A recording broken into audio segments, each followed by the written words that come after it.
महाकाल। आज हम बात करेंगे राजस्थान इतिहास के कुछ इम्पोर्टेंट क्वेश्चन के बारे में। फर्स्ट क्वेश्चन है, राजस्थान में पुरातात्विक सर्वेक्षण कार्य सर्वप्रथम 1871 ईस्वी में प्रारंभ करने का श्रेय जाता है तो ACL कालाइल को जाता है। तो राजस्थान में पुरातात्विक कार्य का सर्वप्रथम 1871 में CL कालाइल के द्वारा सर्वप्रथम श्रेय राजस्थान में पुरातात्विक सर्वेक्षण का श्रेय जाता है। नेक्स्ट है, राजस्थान में किस स्थल से पूरा पाषाणकालीन उपकरण उपलब्ध हुए हैं? तो राजस्थान के भानगढ़ में जो है पूरा पाषाणकालीन उपकरण प्राप्त हुए हैं। पूरा पाषाणकालीन उपकरण जो है हमें भानगढ़ से प्राप्त हुए हैं। भानगढ़ क्या है? बहुत पुराना है, तो इससे आप याद रख सकते हैं कि भानगढ़ बहुत पुराना है। तो पूरा पाषाणकालीन कहाँ से प्राप्त हुए हैं अवशेष हमें? तो भानगढ़ से प्राप्त हुए हैं। नेक्स्ट है, बागोर एवं तिलवाड़ा नामक स्थान मुख्यतः निम्न काल से संबंधित हैं। तो बागोर एवं तिलवाड़ा जो है नामक स्थान है वह मध्य पाषाण काल से संबंधित है। मध्य पाषाण काल से संबंधित हैं। तो कौन सा स्थल संबंधित है? तो बागोर और तिलवाड़ा जो है यह मध्य पाषाण कालीन से संबंधित है। नेक्स्ट है, प्राचीन युग की चित्रशाला किसे कहा जाता है? प्राचीन युग की चित्रशाला किसको कहा जाता है? तो विराट नगर को कहा जाता है प्राचीन युग की चित्रशाला। तो प्राचीन युग में जो है विराटनगर में बहुत बड़ी चित्रशाला थी, इसलिए प्राचीन युग की चित्रशाला किसको कहा जाता है? तो विराटनगर को कहा जाता है। नेक्स्ट है, ताम्रयुगीन स्थल झाडोल कहाँ स्थित है? तो ताम्रयुगीन स्थल झाडोल जो है वह उदयपुर में स्थित है। झाडोल स्थल कहाँ स्थित है? उदयपुर में स्थित है। और झाडोल का संबंध कौन सी सभ्यता से है? तो झाडोल ये ताम्रयुगीन सभ्यता से संबंधित है। तो झाडोल का संबंध किससे है? अगर आपसे पूछ ले कि झाडोल सभ्यता का संबंध किससे है, तो ताम्रयुगीन सभ्यता से संबंधित है। झाडोल जो है ये उदयपुर जिले से संबंधित है। नेक्स्ट है, निम्न में से कौन सी एक ताम्रयुगीन सभ्यता नहीं है? तो जो सुनारी सभ्यता है वह ताम्रयुगीन सभ्यता नहीं है। जो ताम्रयुगीन सभ्यता है गणेश्वर सभ्यता जो है ये ताम्रयुगीन सभ्यता है। एलाना सभ्यता ताम्रयुगीन सभ्यता है। छीतवाड़ी सभ्यता ताम्रयुगीन सभ्यता है। और झाडोल सभ्यता है ये भी क्या है? ताम्रयुगीन सभ्यता है। तो गणेश्वर सभ्यता ताम्रयुगीन सभ्यता है, एलाना है, छीतवाड़ी है और झाडोल सभ्यता जो है कौन सी है? ताम्रयुगीन सभ्यता है। और जो सुनारी सभ्यता है ये ताम्रयुगीन सभ्यता नहीं है। नेक्स्ट है, झाडोल उदयपुर कुराड़ा नागौर और साबड़िया बीकानेर में क्या समानता है? तो झाडोल उदयपुर कुराड़ा कहाँ स्थित है? नागौर में स्थित है। और साबड़िया कहाँ स्थित है? तो बीकानेर में स्थित है। तो ये ताम्र उपकरणों के भंडार हैं। झाडोल उदयपुर कुराड़ा नागौर और साबड़िया बीकानेर में क्या समानता है? तो ये क्या है? ताम्र उपकरण के भंडार स्थित हैं। नेक्स्ट है, किस ताम्रयुगीन सभ्यता से हारपून प्राप्त हुए हैं? तो मलाह सभ्यता से क्या प्राप्त हुए? हमें हारपून प्राप्त हुए हैं। हारपून कहाँ से प्राप्त हुए हैं? तो हमें मलाह सभ्यता से हमें क्या प्राप्त हुए हैं? हार प्राप्त हुए हैं। तो मलाह सभ्यता से हार प्राप्त हुए हैं। तो आप ऐसे भी याद रख सकते हैं। नेक्स्ट है, कालीबंगा उत्तरी राजस्थान के हनुमानगढ़ जिले में नदी के किनारे स्थित है। जो कालीबंगा सभ्यता घग्गर या सरस्वती नदी के किनारे स्थित है। नेक्स्ट है, कालीबंगा सभ्यता को सर्वप्रथम प्रकाश में लाने का श्रेय दिया जा सकता है। तो अमलानंद घोष ने कालीबंगा सभ्यता को प्रकाश में लाने का श्रेय दिया जाता है। तो कालीबंगा अमलानंद घोष हो जाएगा। नेक्स्ट है, प्रोफेसर अमलानंद घोष ने किस वर्ष राजस्थान में कालीबंगा स्थल की पुनः खोज यह शोध किया था? तो प्रोफेसर अमलानंद घोष ने 1952 में कालीबंगा सभ्यता की पुनः शोध या खोज की थी। नेक्स्ट है, कालीबंगा का उत्खनन कार्य कितने स्तरों पर किया गया है? तो कालीबंगा का उत्खनन कार्य जो कितने स्तर पर किया गया है? तो 5 स्तर पर किया गया है। हम चूड़ियाँ, कालीबंगा का अर्थ है चूड़ी है, तो चूड़ी से संबंधित हम याद रखेंगे कि हमारे पास कितनी चूड़ियाँ हैं। तो 5, कालीबंगा के पास 5 चूड़ियाँ हैं। तो 5 चूड़ी से हम क्या याद रखेंगे कि कालीबंगा का उत्खनन कार्य 5 स्तरों में किया गया है। नेक्स्ट है, किस सभ्यता को दीनहीन बस्ती कहा जाता है? जो कालीबंगा सभ्यता है इसको क्या कहा जाता है? दीनहीन बस्ती कहा जाता है। तो दीनहीन बस्ती किसको कहा जाता है? कालीबंगा सभ्यता को कहा जाता है।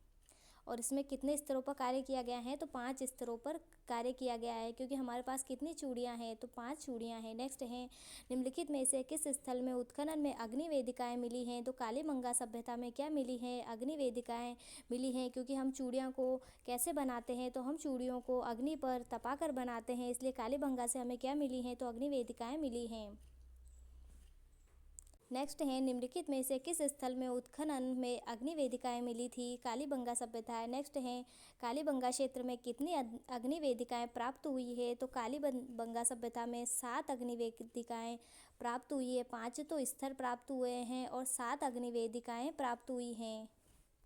नेक्स्ट है हम अग्नि के आसपास कितने फेरे लगाते हैं? तो 7 फेरे लगाते हैं। तो अग्नि वेदिकाएं कितनी प्राप्त हुई हमें? तो 7 प्राप्त हुई हैं।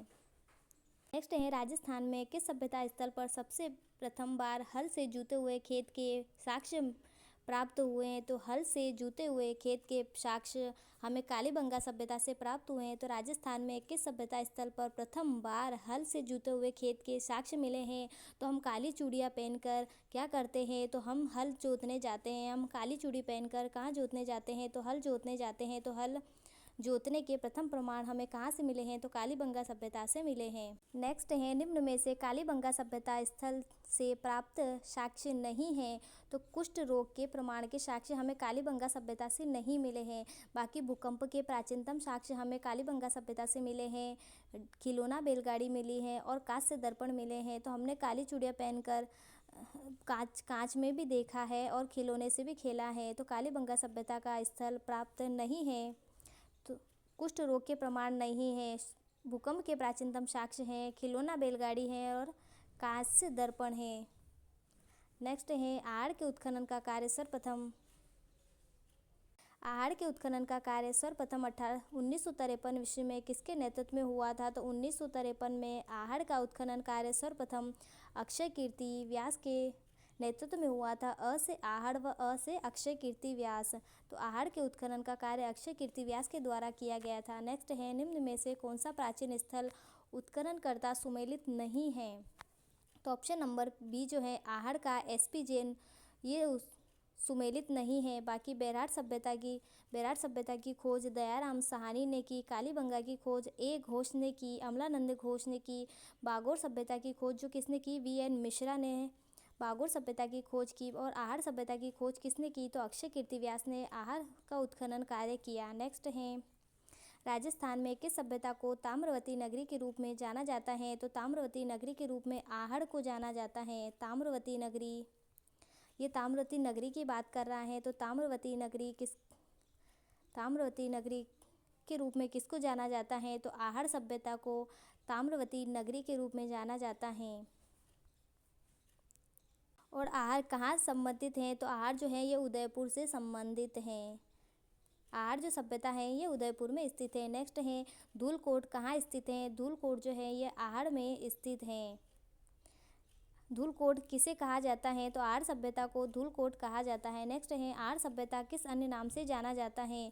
तो आहड़ सभ्यता को धूलकोट के नाम से आहड़ सभ्यता को आघाटपुर के नाम से जाना जाता है। तो आहड़ सभ्यता को किससे जाना जाता है? आघाटपुर के नाम से जाना जाता है। नेक्स्ट है निम्नलिखित में से किस संस्कृति को बनास संस्कृति भी कहा जाता है? तो बनास संस्कृति किसको कहा जाता है? तो आहड़ संस्कृति को बनास संस्कृति भी कहा जाता है। क्योंकि आहड़ संस्कृति जो है बनास नदी के किनारे स्थित है, इसलिए इसे आहड़ संस्कृति भी कहा जाता है। नेक्स्ट है और आहड़ संस्कृति कहाँ स्थित है? तो उदयपुर में स्थित है। नेक्स्ट है आहड़ सभ्यता स्थल के उत्खनन के किस स्तर पर तांबे की कुल्हाड़ी प्राप्त हुई है? जो तांबे की कुल्हाड़ी व चतुर्थ स्तर से प्राप्त हुई है। आहड़ को ताम्रवती नगरी भी कहा जाता है। तो इसमें तांबे की कुल्हाड़ी प्राप्त हुई है। तो कौन से स्तर से प्राप्त हुई है? तो चतुर्थ स्तर से हमें तांबे की कुल्हाड़ी प्राप्त हुई है। तो आप ऐसे भी याद रख सकते हैं कि हमें 4 कुल्हाड़ी प्राप्त हुई है। कितनी? 4 कुल्हाड़ी प्राप्त हुई है तांबे की। तो इससे आपको याद रह जाएगा कि चतुर्थ स्तर में प्राप्त हुई थी। नेक्स्ट है अनाज रखने के बड़े मृतभांड जिन्हें गोरे व कोठे कहा जाता है, जिसे प्राचीन सभ्यता से प्राप्त हुआ है उसे आहड़ सभ्यता से प्राप्त हुआ है। तो अनाज रखने के बड़े मृतभांड जिन्हें गोरे व कोठे कहा जाता है किस प्राचीन सभ्यता से प्राप्त हुए हैं? तो ये हमें अनाज रखने के जो बड़े मृतभांड है वह हम आहड़ सभ्यता से प्राप्त हुआ है। अ से अनाज व अ से आहड़ हो जाएगा। अ से अनाज व अ से आहड़ हो जाएगा। तो अनाज रखने के जो बड़े मृतभांड है वह हम आहड़ सभ्यता से प्राप्त हुए हैं। और आहड़ सभ्यता उदयपुर में स्थित है, जिसे झीलों की नगरी कहा जाता है। नेक्स्ट है कौन सी वस्तु आहड़ सभ्यता के स्थलों से संबंधित नहीं है? जो चित्रित धूसर मृत भांड जो है वह आहार सभ्यता से संबंधित नहीं है। आहार सभ्यता में चावल के अवशेष मिले हैं, चावल की खेती के अवशेष मिले हैं, कृष्ण लोहित मृत भांड के अवशेष मिले हैं और तांबे की वस्तुएं मिली हैं। आहार को तो ताम्रवती नगरी ही कहा जाता है, तो तांबे की वस्तुएं तो मिलेगी सही, और चावल भी यहाँ से प्राप्त हुए हैं और कृष्ण लोहित मृत भांड भी यहाँ से प्राप्त हुए हैं। बाकी चित्रित दूसरे जो मृत भांड है ये यहाँ से प्राप्त नहीं हुए हैं। तो आहार सभ्यता से चावल, आहार सभ्यता के लोगों को चावल पसंद थे, कृष्ण लोहित मृत भांड और तांबे की वस्तुएं आदि। नेक्स्ट है, निम्नलिखित में से आहार सभ्यता स्थल से प्राप्त अवशेष नहीं है। तो टोटीदार जो घड़े हैं वह आहार सभ्यता स्थल से प्राप्त नहीं है। आहार में बनासियन वुल सभ्यता के अवशेष हैं, आभूषण सहित शवादान है और चक्रकूप पद्धति के शोक्ता गर्त हैं। तो आहार सभ्यता से हमें क्या क्या प्राप्त हुआ है? बनासियन वुल, आहार सहित शवादान, आभूषण सहित शव का आधान और चक्रकूप पद्धति के शोक्ता गर्त। नेक्स्ट है, गिलुंड और भगवानपुरा की सभ्यता से संबंधित हैं। गिलुंड और भगवानपुरा सभ्यता जो आहार सभ्यता से संबंधित हैं। गिलुंड और भगवानपुरा सभ्यता जो है वह आहार सभ्यता से संबंधित हैं। गिलुंड किस नदी के किनारे स्थित हैं? गिलुंड जो है ये बनास नदी के किनारे स्थित है। नेक्स्ट है, निम्नलिखित में से कौन सा पुरातात्विक स्थल उत्खननकर्ता सुमेलित नहीं है? तो होजियाना जो है इसकी खोज के.एन. पुरी ने नहीं की है। आहार सभ्यता की खोज H.D. साकलिया ने की है। बागोर सभ्यता की खोज V.N. मिश्र ने की है। बेराट सभ्यता की खोज D.R. साहनी ने की है। दयाराम साहनी ने बेराट सभ्यता की खोज, V.N. मिश्र ने बागोर सभ्यता की खोज और आहार की सभ्यता की खोज H.D. साकलिया ने की है। नेक्स्ट है, पचमता सभ्यता किस जिले में स्थित है? जो पचमता सभ्यता है वह राजसमंद में स्थित है। पचमता सभ्यता किस जिले में स्थित है? तो राजसमंद में स्थित है। तो राजसमंद में क्या है? नाथद्वारा श्रीनाथ जी का मंदिर है। तो श्रीनाथ जी में भगवान क्या करते हैं? पीछे पीछे भागते हैं गोपियों के। तो पचमता सभ्यता कहाँ से स्थित है? तो वह नाथद्वारा से राजसमंद से स्थित है। नेक्स्ट है, निम्न में से किस सभ्यता को भारत में सभी ताम्रयुगीन सभ्यताओं की जननी माना जाता है? तो सभी ताम्रयुगीन सभ्यताओं की जननी गणेश्वर को कहा जाता है। आहार को जो है ताम्रवती नगरी कहा जाता है। तो भारत में ताम्रयुगीन सभ्यताओं की जननी किसको कहा जाता है? तो गणेश्वर सभ्यता को ताम्रयुगीन सभ्यताओं की जननी कहा जाता है। भाई गणेश्वर को सबसे सर्वप्रथम हम किसकी पूजा करते हैं? तो गणेश जी की पूजा करते हैं। तो ताम्रयुगीन सभ्यता की जननी भी किसको कहा जाएगा? गणेश्वर को कहा जाएगा। नेक्स्ट है, सीकर जिले की नीमका थाना में कातली नदी के उद्गम पर खोजा गया ताम्र संस्कृति का महत्वपूर्ण स्थल स्थित है। तो गणेश्वर स्थल स्थित है। तो सीकर जिले के नीमका थाना में कातली नदी के किनारे कौन सी सभ्यता स्थित है? तो गणेश्वर सभ्यता स्थित है। गणेश्वर की सभ्यता रिक्त स्थान संस्कृति का महत्वपूर्ण स्थल है। तो ताम्रयुगीन संस्कृति का महत्वपूर्ण स्थल है। तो गणेश्वर सभ्यता किससे संबंधित है? तो ताम्रयुगीन सभ्यता से संबंधित है। नेक्स्ट है, गणेश्वर सभ्यता का उत्खनन किसके निर्देशन में हुआ है? तो गणेश्वर सभ्यता का उत्खनन R.C. अग्रवाल के उत्खनन में हुआ है।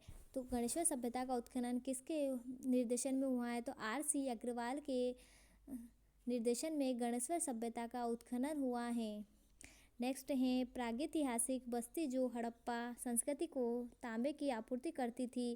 तो ये गणेश्वर सभ्यता है कि प्रागैतिहासिक बस्ती जो हड़प्पा संस्कृति को तांबे की आपूर्ति कौन करती थी? तो हड़प्पा सभ्यता को तांबे की आपूर्ति गणेश्वर सभ्यता करती थी। नेक्स्ट है, गणेश्वर से प्राप्त मृत भांड किस प्रकार के हैं? तो गणेश्वर से प्राप्त जो मृत भांड है वह गैरिक मृत भांड है। ग से गणेश्वर और ग से गैरिक है। तो गणेश्वर से प्राप्त मृत भांड कैसे हैं? तो गैरिक मृत भांड है। नेक्स्ट है, किस सभ्यता स्थल से कपिशवर्णी मृत भांड प्राप्त हुए हैं? तो गणेश्वर सभ्यता से कपिशवर्णी मृत भांड प्राप्त हुए हैं। तो कपिशवर्णी मृत भांड कहाँ से प्राप्त हुए हैं? तो गणेश्वर सभ्यता से हुए हैं और गणेश्वर सभ्यता से गैरिक मृत भांड भी प्राप्त हुए हैं और कपिशवर्णी व गैरिक मृत भांड प्राप्त हुए हैं। नेक्स्ट है, निम्नलिखित में से किस सभ्यता में मकान व बस्तियों के निर्माण में ईंटों का प्रयोग नहीं होता है? तो गणेश्वर सभ्यता में मकान व बस्तियों में ईंटों का प्रयोग नहीं होता था। तो गणेश्वर सभ्यता में जो है मकान व ईंटों का प्रयोग नहीं होता था। तो अब ऐसे भी याद रख सकते हैं कि गणेश जी के जो घर हैं उसमें मकान व ईंटें नहीं हैं, तो गणेश जी के घर पर हमने मकान और ईंटें नहीं पाई जाती हैं। तो मकान व बस्तियों का ईंटों का प्रयोग नहीं होता है, तो गणेश्वर सभ्यता में नहीं होता है, क्योंकि हमने गणेश जी की जो मंदिर बनाया है उसमें मकान और ईंटों का प्रयोग नहीं किया है। नेक्स्ट है, जिस जिले में बालाथल सभ्यता स्थित है तो वह उदयपुर स्थित है। तो बालाथल सभ्यता कहाँ स्थित है? तो बालाथल सभ्यता जो है उदयपुर में स्थित है। नेक्स्ट है, किस पुरातात्विक स्थल की खुदाई से खड़े यक्ष की पाषाण प्रतिमा प्राप्त हुई है? तो खड़े यक्ष की पाषाण प्रतिमा नो से प्राप्त हुई है। किस पुरातात्विक स्थल की खुदाई से खड़े यक्ष की पाषाण प्रतिमा प्राप्त हुई है? तो खड़ा व्यक्ति क्या करता है? No, no, I said no. तो खड़े जो यक्ष की पाषाण प्रतिमा है वो क्या कहती है कि नो, आई सेड नो, उसने मना कर दिया। तो ये किससे संबंधित है? तो नो से संबंधित है। तो खड़े यक्ष की पाषाण प्रतिमा जो है नो से संबंधित है। नेक्स्ट है, निम्नलिखित में से किस स्थल से जाख बाबा प्रतिमा प्राप्त हुई है? तो जाख बाबा की प्रतिमा, ये भी क्या करते हैं? जाख बाबा मना कर देते हैं, नो, नो। तो जाख बाबा की प्रतिमा कहाँ से प्राप्त हुई? तो हमें नो से प्राप्त हुई है। जाख बाबा और खड़े यक्ष की प्रतिमा हमें कहाँ से प्राप्त हुई है? तो नो से प्राप्त हुई है। नेक्स्ट है, निम्नलिखित में से किस स्थल से भारत की सबसे पुरानी लौह भट्टी की खोज की गई है? तो सुनारी सभ्यता से भारत की सबसे बड़ी पुरानी लौह भट्टी की खोज की गई है। निम्नलिखित में से किस स्थल से भारत की सबसे पुरानी लौह भट्टी की खोज की गई है? तो लौह भट्टी की खोज कहाँ से की गई है? तो सुनारी सभ्यता से की गई है। आप ऐसे भी याद रख सकते हैं, सोना और लोहा, सोना और लोहा। तो पुरानी लौह भट्टी की खोज कहाँ की गई है? तो सुनारी में की गई है। नेक्स्ट है, सुनारी सभ्यता के अवशेष कहाँ से प्राप्त हुए हैं? तो सुनारी सभ्यता के अवशेष हमें झुंझुनू से प्राप्त हुए हैं। सुनारी सभ्यता के अवशेष हमें कहाँ से प्राप्त हुए हैं? झुंझुनू से प्राप्त हुए हैं। और झुंझुनू में जो सुनारी सभ्यता है उसमें पुराने लोहे की भट्टी की खोज की गई है। नेक्स्ट है, किस सभ्यता से स्थल से महिषासुर मर्दिनी की मृण मूर्ति प्राप्त हुई है? तो महिषासुर मर्दिनी की मूर्ति कहाँ से प्राप्त हुई? तो नगर टोक से प्राप्त हुई है। महिषासुर जो मर्दिनी जो माता होती है ये क्या करती है? नगर नगर भ्रमण करती है। जो माता होती है महिषासुर मर्दिनी और नवरात्रि में क्या करती है? नगर नगर भ्रमण करती हैं। तो नगर टोक से प्राप्त हुई है। तो महिषासुर मर्दिनी की जो मूर्ति है वो कहाँ से प्राप्त हुई है? तो नगर टोक से प्राप्त हुई है। नेक्स्ट हैं, शिवी जनपद के सिक्के कहाँ से बड़ी संख्या में प्राप्त हुए हैं? तो शिवी जनपद के सिक्के नगरी सभ्यता से, ये नगर था और ये नगरी स्थित है। ठीक है, आप एक बार ध्यान रखना इसका कि शिवी जनपद के सिक्के कहाँ से बड़ी संख्या में प्राप्त हुए हैं? तो शिवी जनपद के सिक्के हमें नगरी से प्राप्त हुए हैं। कहाँ से प्राप्त हुए हैं? तो शिवी जनपद के सिक्के हमें नगरी से प्राप्त हुए हैं। नेक्स्ट है, निम्न प्राचीन नगरों में से किस स्थान पर नहर के अवशेष प्राप्त हुए हैं? तो नहर के अवशेष हमें नगरी सभ्यता से प्राप्त हुए हैं। न से नहर और न से नगरी। नगरी कहाँ स्थित है? तो ये नगरी चित्तौड़गढ़ में स्थित हैं और नगर जो है वह टोंक में स्थित हैं। तो शिवी जनपद के सिक्के तो हमें नगरी से प्राप्त हुए हैं। और निम्न नगरों में से किस स्थान पर नहर के अवशेष मिले हैं? तो नहर के अवशेष भी हमें नगरी से प्राप्त हुए हैं। नेक्स्ट है, चित्तौड़गढ़ के निकट स्थित नगरी सभ्यता की खोज किसने की है? तो चित्तौड़गढ़ के स्थित नगरी सभ्यता की खोज कालाइल ने की है। तो चित्तौड़गढ़ के निकट नगरी सभ्यता की खोज किसने की है? तो कालाइल, CL कालाइल ने की है। नेक्स्ट है, रेड में उत्खनन कार्य किसके नेतृत्व में हुआ था? तो रेड टोक में जो सभ्यता है उसका उत्खनन कार्य KN पुरी के द्वारा किया गया है। रेड में उत्खनन किसके द्वारा किया गया है? तो KN पुरी के द्वारा किया गया है। KN पुरी के द्वारा रेड टोंक में उत्खनन कार्य का नेतृत्व हुआ है। नेक्स्ट है, वह स्थान जिसे प्राचीन भारत का टाटा नगर कहा जाता है। तो रेड टोंक को प्राचीन भारत का टाटा नगर कहा जाता है। ट से टोंक व ट से टाटा नगर। और रेड टोंक को जो है प्राचीन भारत का टाटा नगर कहा जाता है। नेक्स्ट है, निम्नलिखित किस प्राचीन सभ्यता स्थल के उत्खनन में मालव जनपद की लौह सामग्री के विशाल संग्रह की जानकारी प्राप्त हुई है? तो रेड टोंक से मालव जनपद की लौह सामग्री के विशाल संग्रह की जानकारी प्राप्त हुई है। तो रेड टोंक इसका सही आंसर होगा कि मालव जनपद की लौह सामग्री का विशाल भंडार हमें रेड टोंक से प्राप्त हुए हैं। नेक्स्ट है, राजस्थान में पशुपालन के प्राचीनतम साक्ष्य कहाँ से प्राप्त हुए हैं? तो राजस्थान में पशुपालन के प्राचीनतम साक्ष्य हमें बागौर से प्राप्त हुए हैं। तो बागौर में जो है हमें पशुपालन के साक्ष्य प्राप्त हुए हैं।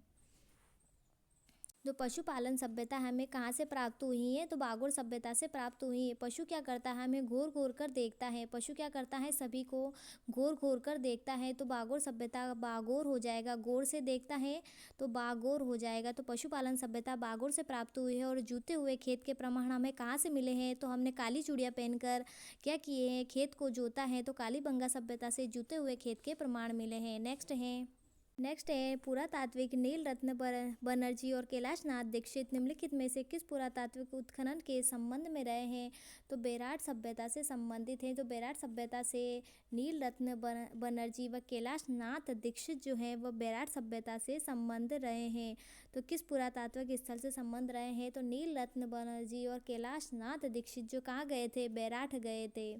नेक्स्ट है भीम डूंगरी, गणेश डूंगरी, बींजक की डूंगरी राजस्थान की किस सभ्यता से संबंधित हैं? तो भीम डूंगरी, गणेश डूंगरी, बींजक की डूंगरी व बेराट सभ्यता से संबंधित हैं। नेक्स्ट है बेराट या विराट नगर में प्रथम उत्खनन किसके नेतृत्व में किया गया? तो बेराट, और जिसको विराट नगर भी कहा जाता है, प्रथम उत्खनन जो है दयाराम साहनी के नेतृत्व में किया गया। नेक्स्ट है राजस्थान में किस गणतांत्रिक जनजाति के सर्वाधिक सिक्के प्राप्त हुए हैं? तो मालव जनपद के सर्वाधिक सिक्के प्राप्त हुए हैं। तो राजस्थान में किस गणतांत्रिक जनजाति के सर्वाधिक सिक्के प्राप्त हुए हैं? तो मालव से सर्वाधिक सिक्के प्राप्त हुए हैं। नेक्स्ट है निम्नलिखित में से कौन सा एक महाजनपद राजस्थान में स्थित है? तो राजस्थान में मत्स्य जनपद स्थित है। राजस्थान में कौन सा जनपद स्थित है? राजस्थान में मत्स्य महाजनपद स्थित है। नेक्स्ट है प्राचीन भारत में विराट नगर किस जनपद की राजधानी थी? तो प्राचीन भारत में जो विराट नगर है वह मत्स्य जनपद की राजधानी थी। नेक्स्ट है बेराट कौन सा जिला सम्मिलित नहीं है? बेराट में कौन सा जिला सम्मिलित नहीं है? तो अजमेर जो है बेराट में सम्मिलित नहीं है। बेराट में अलवर सम्मिलित हैं, जयपुर सम्मिलित हैं और टोंक सम्मिलित हैं। तो बेराट जो अलवर, जयपुर और टोंक से मिलकर क्या बनता है? बेराट बनता है। नेक्स्ट है शूरसेन जनपद में भूभाग था। तो शूरसेन जनपद में भरतपुर, धौलपुर और करौली का भाग सम्मिलित था। तो शूरसेन जनपद में कौन सा भाग सम्मिलित था? शूरसेन जनपद में भरतपुर, धौलपुर और करौली का भाग जो है सम्मिलित था। नेक्स्ट है चित्तौड़ के आसपास का क्षेत्र रिक्त स्थान के जनपद के रूप में जाना जाता है। तो चित्तौड़ के आसपास का क्षेत्र शीवी जनपद के रूप में जाना जाता है। शीवी जनपद के रूप में जाना जाता है। तो चित्तौड़ के आसपास के क्षेत्र को सीवी जनपद के रूप में जाना जाता है। आप ऐसे भी याद रख सकते हैं कि चित्तौड़ के जो लोग हैं वह शिव जी को ज़्यादा मानते हैं। तो चित्तौड़ जनपद के आसपास कौन सा क्षेत्र जाना जाता है? तो शिवी जनपद के रूप में जाना जाता है। और शूरसेन के रूप में भरतपुर, धौलपुर और करौली को भूभाग स्थित है। नेक्स्ट है निम्नलिखित में से कौन सी राजस्थान की शिवी जनपद की राजधानी थी? तो शिवी जनपद की राजधानी मध्यमिका होगी। शिवी जनपद की राजधानी थी तो मध्यमिका जो है वह शिवी जनपद की राजधानी थी। नेक्स्ट है राजस्थान के निम्नलिखित क्षेत्रों में से किसे प्राचीन काल में योद्धे प्रदेश कहा जाता था? तो गंगानगर को क्या कहा जाता है? तो योद्धे प्रदेश कहा जाता है। आप ऐसे भी याद रख सकते हैं कि गंगा के किनारे अधिकतर युद्ध किसके किनारे होते हैं? तो गंगा के किनारे होते हैं। तो योद्धे प्रदेश किसे कहा जाता है? तो गंगानगर को कहा जाता है। नेक्स्ट है प्राचीन काल में बीकानेर को किस नाम से जाना जाता था? तो प्राचीन काल में बीकानेर को जांगल देश के नाम से जाना जाता था। बीकानेर को जांगल देश के नाम से जाना जाता था। बीकानेर में क्या है? सबसे ज़्यादा जंगल है। बीकानेर में क्या है? सबसे ज़्यादा जंगल है। तो बीकानेर को क्या किस नाम से जाना जाता था? जांगल प्रदेश के नाम से जाना जाता था। नेक्स्ट है जांगल प्रदेश की राजधानी थी। तो जांगल प्रदेश की राजधानी क्या थी? तो अहिछत्रपुर जो है वह जांगल प्रदेश की राजधानी थी। जांगल प्रदेश की राजधानी क्या थी? अहिछत्रपुर, जिसको वर्तमान में नागौर के नाम से जाना जाता है।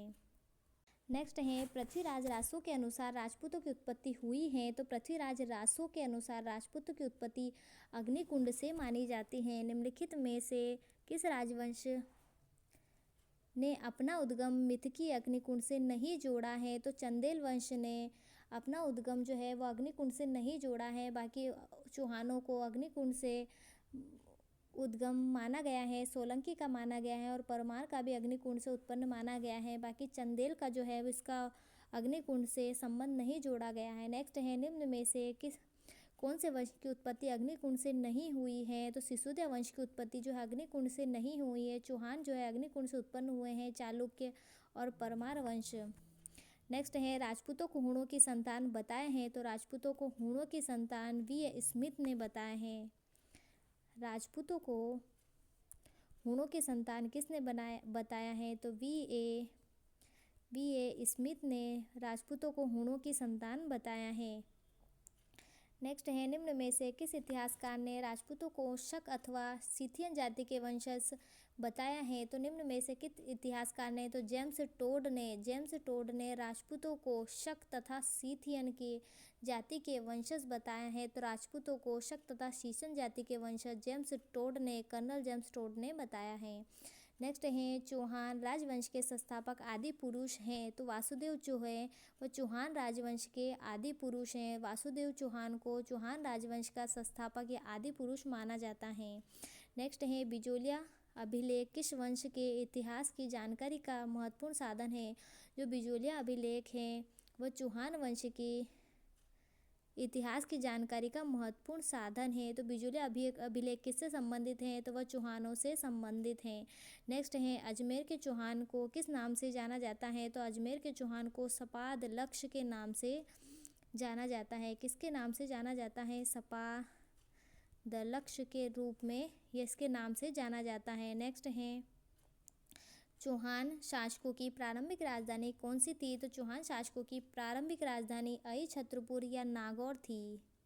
छत्रपुर थी, जिसको वर्तमान में नागौर कहते हैं। नेक्स्ट है, पृथ्वीराज विजय नामक ग्रंथ में किसे वैरी घट्ट की उपाधि दी गई है? तो पृथ्वीराज विजय नामक ग्रंथ में गोविंद तृतीय को वैरी घट्ट की उपाधि दी गई है। तो गोविंद तृतीय को किसकी उपाधि दी गई है? गोविंद तृतीय को वैरी घट्ट की उपाधि दी गई है। तो गोविंद क्या है? गोविंद वैरी है। गोविंद क्या है? वैरी है। तो गोविंद थर्ड को वैरी घट्ट की उपाधि दी गई है पृथ्वीराज विजय के अनुसार। नेक्स्ट है, किस चौहान शासक के काल में प्रचलित सिक्कों पर रानी सोमलवती का उल्लेख मिलता है? तो अजय राज चौहान के काल में। किसके काल में?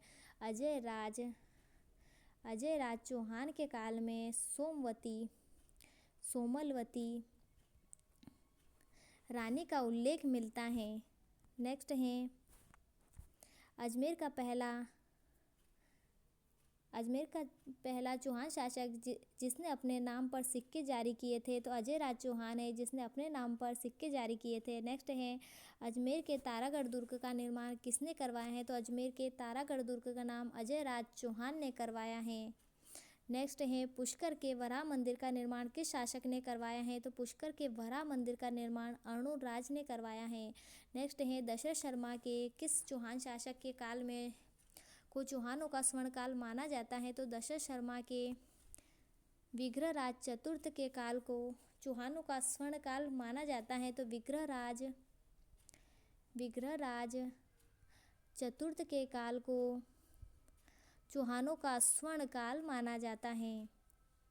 नेक्स्ट है, ललित विग्रहराज के रचयिता सोमदेव किस चौहान शासक के दरबार में था? ललित विग्रहराज के रचयिता सोमदेव जो है वह विग्रहराज चतुर्थ बीसल देव के दरबार में था। ललित विग्रहराज के रचयिता सोमदेव है। तो ललित विग्रहराज की रचना किसने की? तो ललित विग्रहराज की रचना सोमदेव ने की। तो सोमदेव किसके शासक में दरबार था? किसके शासक में दरबारी में था? तो वह विग्रहराज चतुर्थ के दरबार में कौन था? सोमदेव था। नेक्स्ट है, नाटक ललित विग्रहराज की रचना किसने की है? तो ललित विग्रहराज की रचना सोमेंद्र द्वारा या सोमदेव के द्वारा की गई है। ललित विग्रहराज की रचना किसने की है? तो यह सोमदेव के द्वारा की गई है। और विग्रहराज से आप ये भी ऐसे भी याद रख सकते हैं। तो विग्रहराज कौन था? विग्रहराज चतुर्थ या बीसल देवराज था। और जिसकी रचना सोमदेव ने की है तो ये किसके दरबार में था? तो यह बीसल देव के दरबार में था। नेक्स्ट है, विग्रहराज चतुर्थ की साहित्यिक रचना हैरी केली है। विग्रहराज चतुर्थ की साहित्यिक रचना हैरी केली है।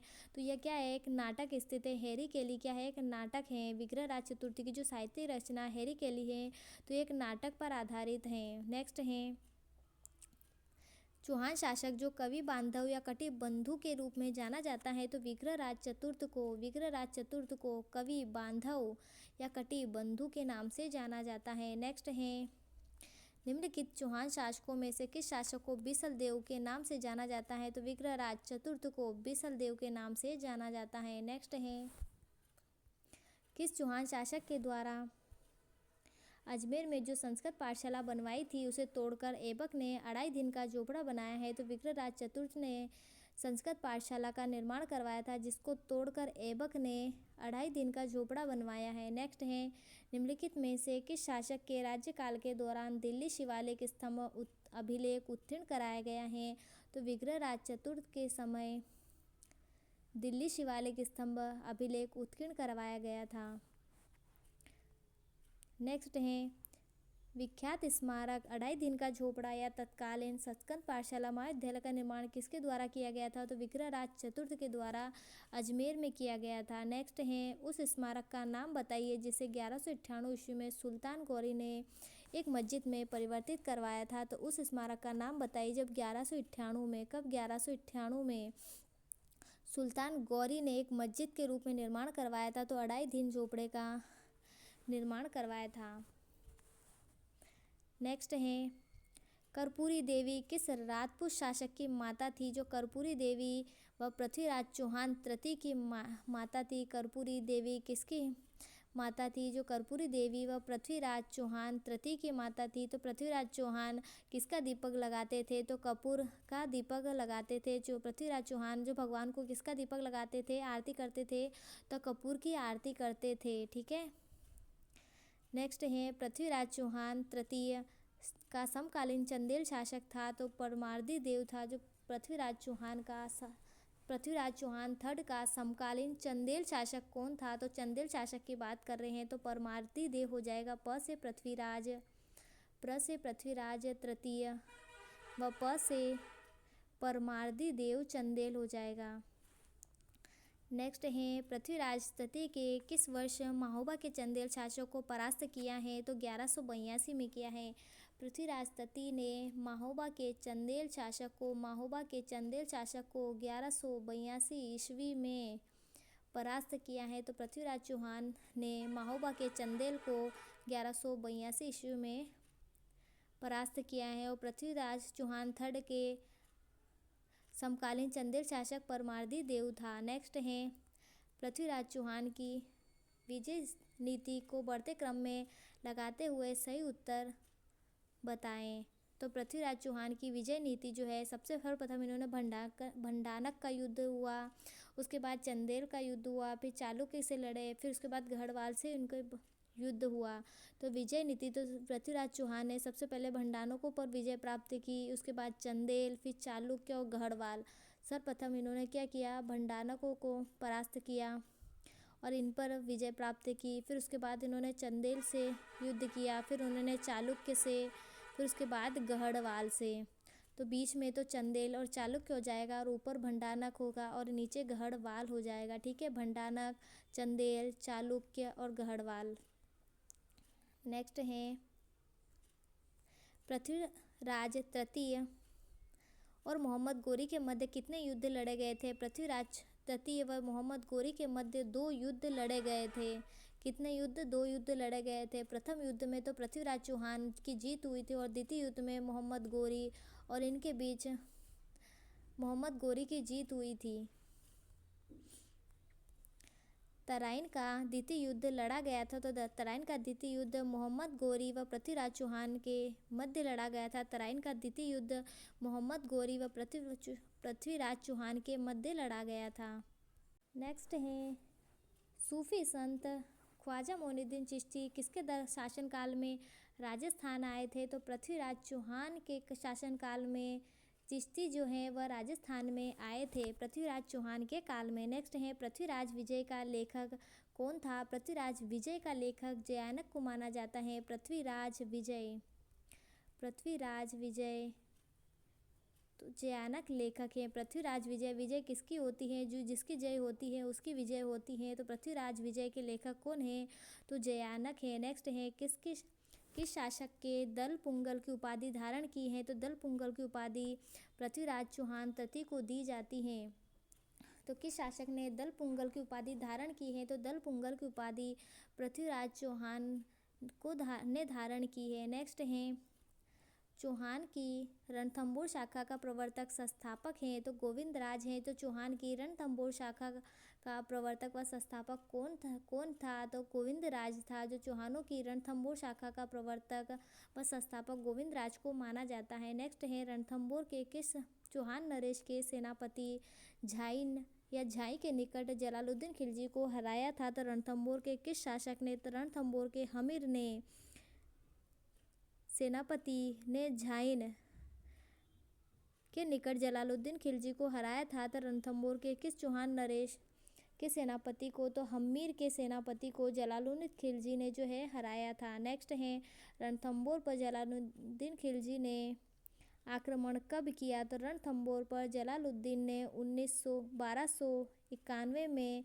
आक्रमण किया। तो 1291 में रणथंभौर पर जलालुद्दीन ने आक्रमण किया था 1291 में। नेक्स्ट है अलाउद्दीन खिलजी की सेना द्वारा रणथंभौर के किले की घेराबंदी के समय उनका कौन सा सेनापति राव हमीर देव के सैनिकों द्वारा मारा गया था? तो नुसरत खां जो है वह हमीर देव के सैनिकों के द्वारा मारा गया था। ये किसका सेनापति था? तो अलाउद्दीन खिलजी का सेनापति नुसरत खां जो मारा गया था। नेक्स्ट है 1299 ईस्वी में रणथंभौर पर अलाउद्दीन खिलजी के आक्रमण का सामना हमीर देव के किन दो सेनानायकों ने किया था?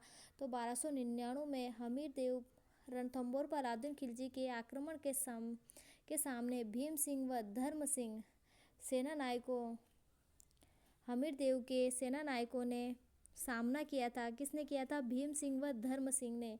तो भीम सिंह व धर्म सिंह जो है वह हमीर देव के सेनानायक हैं। नेक्स्ट हैं हमीर के किन दो मंत्रियों की गद्दारी से रणथंभौर का पतन त्वरित हुआ था? तो हमीर देव के रणमल व रतिपाल के गद्दारी से रणथंभौर का पतन हो गया था। तो किसने गद्दारी की थी रणथंभौर से? तो हमीर से। तो रणमल व रतिपाल ने हमीर से क्या कर लिया था? धोखा कर लिया था। नेक्स्ट है किस ग्रंथ में हमीर चौहान व अलाउद्दीन खिलजी के मध्य हुए युद्ध का सजीव वर्णन मिलता है? तो हमीर चौहान व अलाउद्दीन खिलजी के मध्य हुए युद्ध का वर्णन खजाइन उल फुतू में मिलता है। खजाइन उल फुतू में किसका वर्णन मिलता है? तो खजाइन उल फुतू में हमीर चौहान अलाउद्दीन खिलजी के मध्य हुए सजीव वर्णन मिलता है। नेक्स्ट है जालोर वंश का संस्थापक कौन था? तो जालोर वंश का संस्थापक कीर्तिपाल को माना जाता है। जालोर वंश का संस्थापक कीर्तिपाल को माना जाता है। रणथंभौर का संस्थापक गोविंद राज को माना जाता है। नेक्स्ट है प्राचीन शिलालेखों में जालोर को किस नाम से जाना जाता था? तो प्राचीन शिलालेखों में जालोर को जबालीपुर के नाम से जाना जाता है। नेक्स्ट है अलाउद्दीन खिलजी ने सिवाना को जीतकर उसका नाम क्या रखा था? तो अलाउद्दीन खिलजी ने सिवाना को जीतकर उसका नाम खेराबाद रखा था। खेराबाद और सिवाना। तो सिवाना को जीतकर उसका नाम क्या रखा था? तो खेराबाद रखा था। नेक्स्ट है अलाउद्दीन खिलजी की निम्नलिखित विजयों को कालक्रमानुसार व्यवस्थित कीजिए। तो सर्वप्रथम इन्होंने रणथंभौर का युद्ध किया, उसके बाद फिर चित्तौड़गढ़ का युद्ध किया, उसके बाद सिवाना और उसके बाद जालोर का युद्ध किया था। तो अलाउद्दीन खिलजी ने सर्वप्रथम जो है रणथंभौर पर आक्रमण किया था। अलाउद्दीन खिलजी ने सर्वप्रथम किस पे किया था? रणथंभौर पर आक्रमण किया था। उसके बाद फिर इन्होंने चित्तौड़ पर आक्रमण किया था। उसके बाद इन्होंने सिवाना पर आक्रमण किया था और उसके बाद फिर उन्होंने जालोर पर आक्रमण किया था। तो RCSJ हो जाएगा। तो सर्वप्रथम इन्होंने रणथंभौर पर आक्रमण किया, फिर उन्होंने चित्तौड़ पर आक्रमण किया, उसके बाद इन्होंने सिवाना पर आक्रमण किया और उसके बाद जालोर पर आक्रमण किया। नेक्स्ट है सिरोही चौहान वंश का संस्थापक था। तो सिरोही चौहान वंश का संस्थापक राव लुम्बा को माना जाता है। तो सिरोही में क्या स्थित है? तो सिरोही में जो है लंबी लंबी पहाड़ियाँ स्थित हैं। सिरोही में क्या स्थित है? लंबी लंबी पहाड़ियाँ स्थित हैं। तो सिरोही चौहान वंश का संस्थापक किसे माना जाता है? तो राव लुम्बा को माना जाता है, क्योंकि वहाँ पर क्या है, एक लंबी लंबी पहाड़ियाँ हैं या बड़ी बड़ी पहाड़ियाँ हैं, तो राव लुम्बा हो जाएगा। नेक्स्ट है, निम्न में से किस शासक को ने सिरोही को राजधानी बनाया है? तो सहसमल देवड़ा ने किसको बनाया है? सिरोही को राजधानी बनाया है। तो सहसमल ने स से सहसमल और स से सिरोही को राजधानी बनाया है। नेक्स्ट है, दत्तानी का युद्ध कब लड़ा गया था? दत्तानी का युद्ध 1583 में लड़ा गया था। दत्तानी का युद्ध कब लड़ा गया था? दत्तानी का युद्ध 1583 में लड़ा गया था। 10 है, बूंदी राज्य का संस्थापक कौन था? तो बूंदी राज्य का संस्थापक देवाहाड़ा था। देवाहाड़ा को बूंदी राज्य का संस्थापक माना जाता है। तो देवाहाड़ा को बूंदी राज्य का संस्थापक माना जाता है। तो बूंदी के देवता कौन थे? देवाहाड़ा थे। बूंदी के देवता कौन थे? इससे अब याद हो जाएगा आपको कि बूंदी के देवता देवाहाड़ा थे। तो देवाहाड़ा को बूंदी का संस्थापक माना जाता है। नेक्स्ट है, द्वारिकापुरी के रणछोड़ राय मंदिर का निर्माण किसने करवाया है? तो सुरजनहाड़ा ने करवाया था। जो द्वारकापुरी के रणछोड़ राय मंदिर का निर्माण सुरजनहाड़ा ने करवाया था। किसने कराया था? सुरजनहाड़ा ने करवाया था। नेक्स्ट है, रानी जी की बावड़ी का निर्माण किसने करवाया है? तो रानी जी की बावड़ी का निर्माण नाथावती ने करवाया है। नाथावती ने रानी जी की बावड़ी का निर्माण करवाया। और कहाँ करवाया था? बूंदी में करवाया। तो रानी जी की बावड़ी कहाँ स्थित है? बूंदी में स्थित है। किसने करवाया था? नाथावती ने करवाया था। नेक्स्ट है, हुड्डा सम्मेलन में भाग लेने वाले बूंदी का संस्थापक है। तो दलेर सिंह जो है वह हुड्डा सम्मेलन में भाग लेने वाला बूंदी का संस्थापक है। हुड्डा सम्मेलन में भाग लेने वाला बूंदी का शासक कौन है? तो दलेर सिंह जो है वह बूंदी का शासक है, जिसने हुड्डा सम्मेलन में दल के साथ क्या किया था? भाग लिया था। तो दलेर सिंह जो है वह दल के साथ हुड्डा सम्मेलन में भाग लेने गए थे। नेक्स्ट है, बूंदी के तारागढ़ दुर्ग में चित्रशाला का निर्माण किस शासक ने करवाया है? तो बूंदी के तारागढ़ दुर्ग में चित्रशाला का निर्माण राव उम्मेद सिंह ने करवाया है। तो चित्रशाला का निर्माण किसने करवाया बूंदी में? तो बूंदी में चित्रशाला का निर्माण राव उम्मेद सिंह ने करवाया है। नेक्स्ट है, कोटा का नाम किसके नाम पर रखा गया है? तो कोटा का नाम भील शासक कोटिया के नाम पर रखा गया है। नेक्स्ट है, 1857 की क्रांति के दौरान कोटा राज्य का शासक था। तो 1857 की क्रांति के दौरान कोटा का शासक राम सिंह द्वितीय था। कछवार राजवंश ढूंढार राज्य के संस्थापक हैं। तो कछवार राजवंश व ढूंढार राज्य के संस्थापक किसको कहा जाता है? तो दूल्हे राय को कछवार राजवंश व ढूंढार राज्य का संस्थापक कहा जाता है। नेक्स्ट है, कछवार राजवंश की प्रथम राजधानी कहाँ थी? तो कछवार राजवंश की प्रथम राजधानी दौसा को बनाया गया था। नेक्स्ट है, उन 2 सरदारों के नाम बताइए जिन्हें अकबर के समय 7,000 की मनसबदारी प्रदान की गई थी। तो उन 2 सरदारों के नाम बताइए जिनके समय अकबर के समय 7,000 की मनसबदारी प्रदान की गई थी। तो मानसिंह व कोका अजीब को अकबर के समय 7,000 की मनसबदारी दी जाती थी। नेक्स्ट है, निम्नलिखित में से किस राजपूत मनसबदार को अकबर ने फर्जंद की उपाधि प्रदान की थी? तो अकबर ने फर्जंद की उपाधि मानसिंह को प्रदान की थी। तो मानसिंह को क्या कहा जाता है? तो मानसिंह को ये फर्जंद की उपाधि दी गई थी, क्योंकि मानसिंह क्या करते थे? हर फर्ज का पालन करते थे। तो मानसिंह को फर्जंद की उपाधि दी गई, क्योंकि मानसिंह क्या करते थे? सब फर्ज का पालन करते थे। नेक्स्ट है, महाराजा मानसिंह की मृत्यु कहाँ हुई थी? तो महाराजा मानसिंह की मृत्यु महाराष्ट्र में हुई थी। महाराजा मानसिंह की मृत्यु म से मानसिंह और मह से महाराष्ट्र हो जाएगा। नेक्स्ट है, पुरंदर की संधि किन शासकों के मध्य हुई थी? तो पुरंदर की संधि मिर्जा राजा जय सिंह व शिवाजी के मध्य हुई थी। मिर्जा राजा जय सिंह ने शिवाजी को विवश कर दिया था संधि करने के लिए, इसलिए पुरंदर की संधि किसके मध्य हुई थी? तो मिर्जा राजा जय सिंह व शिवाजी के मध्य हुई थी। नेक्स्ट है, जयपुर के शासक जय सिंह द्वितीय को सवाई की उपाधि थी किसने दी थी? तो जयपुर के शासक जय सिंह द्वितीय को सवाई की उपाधि औरंगजेब ने दी थी। औरंगजेब ने सवाई शासक जय सिंह को सवाई की उपाधि दी थी। जो जय सिंह द्वितीय को सवाई की उपाधि औरंगजेब ने दी थी। जय सिंह द्वितीय को सवाई की उपाधि औरंगजेब ने दी थी। नेक्स्ट है जयपुर शहर की स्थापना कब हुई? तो जयपुर शहर की स्थापना 1727 में 1727 में जयपुर शहर की स्थापना की गई। 1727 में जयपुर शहर की स्थापना की गई। आप ऐसे भी याद रख सकते हैं। तो हमारा कितना किराया लगता है जयपुर जाते हैं हम? तो 1727 रुपये लग जाते हैं। तो हम जब भी जयपुर जाते हैं तो हमारे 1727 रुपये लगते हैं। तो ऐसे भी याद रख सकते हैं आप कि जयपुर की स्थापना कब की गई थी?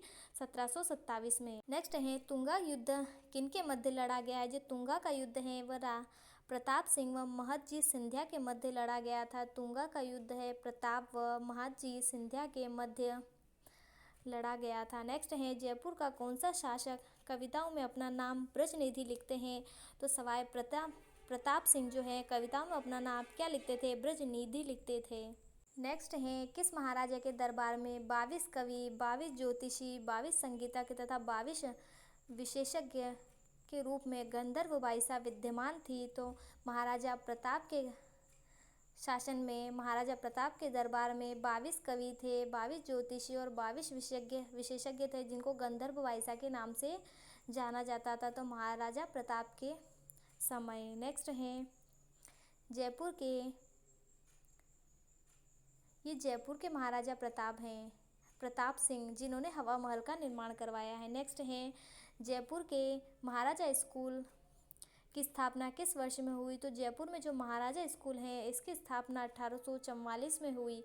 जो जयपुर के महाराजा स्कूल हैं तो इसकी स्थापना कब हुई? तो 1844 में जयपुर के महाराजा स्कूल की स्थापना हुई। और जयपुर की स्थापना कब हुई? तो 1727 में हुई। नेक्स्ट है जाट वंश का 18वीं शताब्दी के मध्य किन भूभागों पर आधिपत्य था? तो जाट जाति का 18वीं शताब्दी के भरतपुर और धौलपुर पर क्या था? आधिपत्य था। जाट जाति अधिकतम कहाँ रहती हैं? तो धौलपुर और भरतपुर और धौलपुर में रहती हैं। तो जाट जाति का सबसे ज़्यादा आधिपत्य कहाँ था? तो भरतपुर और धौलपुर में था। भरतपुर के स्वतंत्र जाट राज्य का संस्थापक कौन था? तो भरतपुर के जाट राज्य का संस्थापक चूड़ामन को माना जाता है। तो भरतपुर के स्वतंत्र जाट राज्य का संस्थापक चूड़ामन को माना जाता है। नेक्स्ट है महाराजा सूरजमल का अन्य नाम कौन सा था? जो महाराजा सूरजमल का अन्य नाम सुजान सिंह था। सूरजमल को क्या कहा जाता था? सुजान सिंह कहा जाता था। नेक्स्ट है भरतपुर के किस जाट सम्राट को जाटों का अफलातून व प्लेटो कहा जाता था? तो भरतपुर के किस जाट सम्राट को कहा जाता था? तो सूरजमल को जाटों का अफलातून व प्लेटो कहा जाता था। नेक्स्ट है पानीपत के तृतीय युद्ध में मराठों का सहयोग किस शासक ने किया था? तो पानीपत के तृतीय युद्ध में मराठों का सहयोग सूरजमल ने किया था। पानीपत के तृतीय युद्ध में मराठों का सहयोग किस शासक ने किया था? तो सूरजमल ने जो है पानीपत के युद्ध में मराठाओं का सहयोग किया था। नेक्स्ट है प्रतिहार शासकों में रोहल रिद्धि के नाम से जाना जाता है। तो प्रतिहार शासकों में रोहल रिद्धि के नाम से हरिश्चंद्र को जाना जाता है। ठीक है, तो हरिश्चंद्र के घर पे कौन था? रिद्धि सिद्धि थी।